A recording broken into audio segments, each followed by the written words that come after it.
Assalamualaikum warahmatullahi wabarakatuh. Kenalkan di sini nama saya Rio Jaya Dewo dengan NIM 090113826133. Di sini saya akan menjelaskan tentang materi cyber etik, contoh kasus dan beberapa pelanggarannya. Didasari dengan semakin pesatnya perkembangan teknologi dan didorong dengan kebutuhan manusia yang semakin meningkat dengan keterbatasan ruang dan waktu. Maka, terbentuklah sebuah media yang dapat mempermudah masyarakat untuk menjalin dan berinteraksi, yaitu media internet. Atau yang sering kita sebut dengan dunia maya. Dunia maya atau dunia virtual ini merupakan dunia kedua setelah dunia nyata. Untuk kita melakukan segala rutinitas dan aktivitas yang tidak memungkinkan kita berada di dua tempat sekaligus. Dunia maya ini merupakan salah satu fasilitas yang digunakan untuk berbagai kegiatan dan atau aktivitas seperti yang kita lakukan di dunia nyata. Oleh sebab itu, dikarenakan banyak kesamaan antara dunia nyata dengan dunia maya, maka diperlukan adanya etika dalam berkehidupan dalam kedua dunia tersebut. Etika yang bersumber dari masyarakat ini untuk berkehidupan masyarakat karena dunia maya semakin berkembang pesat sehingga tidak adanya keterbatasan yang disebabkan tidak adanya pertemuan secara langsung. Namun kini telah ditemukan kembali sebuah teknologi atau fasilitas yang dapat menunjang hal tersebut. Misalnya webcam, Zoom, dan streaming. Sehingga terjadi interaksi langsung antara individu satu dan individu yang lain. Etika itu merupakan norma-norma atau nilai-nilai hukum berupa peraturan yang diciptakan dan ditaati dalam bersikap, bertindak, hingga berkomunikasi. Sehingga etika dapat mencegah hal-hal buruk, misalnya menyinggung pihak-pihak tertentu, atas sikap maupun cara berkomunikasi yang tidak baik. Tidak hanya dalam kehidupan bersehari-hari, etika juga harus ditaati saat bersosialisasi di dunia maya, saat berkomunikasi juga di dalam internet. Etika juga harus ditaati dalam berkomunikasi internet, atau biasa kita sebut ini dengan cyber etik. Jadi, cyber etik merupakan suatu aturan tidak tertulis yang dikenal di dunia IT. Suatu nilai-nilai yang disepakati bersama untuk dipatuhi dalam interaksi antar pengguna teknologi, khususnya teknologi informasi. Tidak adanya batas yang jelas secara fisik, serta luasnya penggunaan IT di berbagai bidang, membuat setiap orang yang menggunakan teknologi informasi diharapkan mau mematuhi cyber etik yang ada. Filosofi berinteraksi dalam dunia maya adalah berinteraksi dengan kemungkinan besar tanpa pernah bertemu fisik secara langsung. Sementara, dalam interaksi itu, tentu ada nilai-nilai yang harus dihargai, menyangkut karya cipta orang lain yang dipublikasikan secara internet. Untuk itulah, maka cyber etik menjadi hal yang penting untuk dikembangkan. Cyber etik memunculkan peluang baru di bidang pendidikan, bisnis, layanan pemerintah dengan adanya kehadiran internet ini. Sehingga memunculkan netiquette atau netiquette, yaitu salah satu etika acuan dalam berkomunikasi menggunakan internet.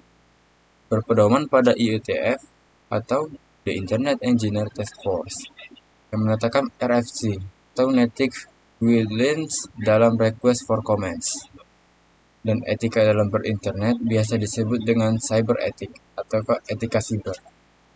Menurut Ellen Gerhard pada tahun 2001, bahwa kita tidak menciptakan sistem etika sendiri, yang berarti bahwa etika biasanya mengikuti kode budaya dan moralitas yang ada. Dan menurut Donald Wright pada tahun 1996, memperkuat bahwa etika harus menjadi batu penjuru dari peradaban maupun dunia, di mana nilai-nilai seperti kebenaran, kejujuran, dan integritas dipertahankan. Sementara Duncan Anderson pada tahun 2003 berpendapat bahwa tanpa pemahaman dan ekspresi nilai-nilai etika, masyarakat akan dirugikan JIS yang ada. Internet Engineer Task Force atau disingkat IETF ini merupakan sebuah organisasi yang menjejaring banyak pihak, baik itu pihak individu maupun pihak organisasi, yang tertarik dengan pengembangan jaringan komputer dan internet. Organisasi ini diatur oleh ISGE, Internet Engineer Street Group, atau diberi tugas untuk mempelajari masalah-masalah teknik yang terjadi dalam jaringan komputer dan internet. dan kemudian mengusulkan solusi dari masalah kepada IAB atau Internet Architecture Board. Pekerjaan IETF dilakukan oleh banyak kelompok kerja atau bisa disebut juga working groups yang berkonsentrasi di satu bagian topik saja, seperti halnya keamanan, routing, dan lain sebagainya. IETF sendiri merupakan pihak yang mempublikasikan spesifikasi membuat standar protokol TCP/IP pada urusan berinternet. Kemudian ada pelanggaran etika. Pelanggaran etika ini seperti halnya dalam kehidupan bermasyarakat. Sanksi yang diperoleh terhadap suatu pelanggaran adalah sanksi sosial. Sanksi sosial ini bisa saja berupa teguran atau bahkan dikucilkan dari kehidupan bermasyarakat di sekitar kita. Kemudian ada juga dengan pelanggaran etika berinternet. Sanksi yang akan diterima jika melanggar etika ini atau norma-norma yang telah berlaku adalah dikucilkan dari kehidupan berkomunikasi di internet, atau kemungkinan terburuknya bisa kita terjadi pembulian di internet seperti beberapa kasus yang pernah terjadi. Kemudian ada juga contoh kasus. Contoh kasus ini adalah contoh kasus yang terjadi ketika kita akan menerapkan cyber ethics. Contohnya satu ini yaitu perjudian online. Perjudian online ini pelaku akan menggunakan sarana internet untuk melakukan sebuah perjudian secara online. Seperti yang terjadi di Semarang pada Desember 2006 silam, para pelaku melakukan praktiknya dengan menggunakan sistem member yang semua anggotanya mendaftar ke admin situs itu, atau menghubungi HP ke sebuah nomor telepon milik admin. Mereka melakukan transaksi online lewat internet dan HP untuk mempertaruhkan piala bola pada Liga Inggris, Liga Italia, dan Liga Jerman yang ditayangkan di televisi. Untuk setiap petarung yang berhasil mendapatkan skor dan memasang uang 100.000 bisa mendapatkan uang 100.000 atau lebih bahkan. Modus para pelaku bermain judi online adalah untuk mendapatkan uang secara instan. Dan sanksi yang dapat menjerat para pelaku ini yaitu pada pasal 303 tentang perjudian dan Undang-Undang 7 tahun 1974 pasal 8 yang ancamannya lebih dari 5 tahun penjara. Dan ini adalah sedikit bunyi dari pasal 303 KUHP tentang perjudian. Pasal 1 diancam dengan pidana penjara paling lama 10 tahun atau denda paling banyak 25 juta rupiah.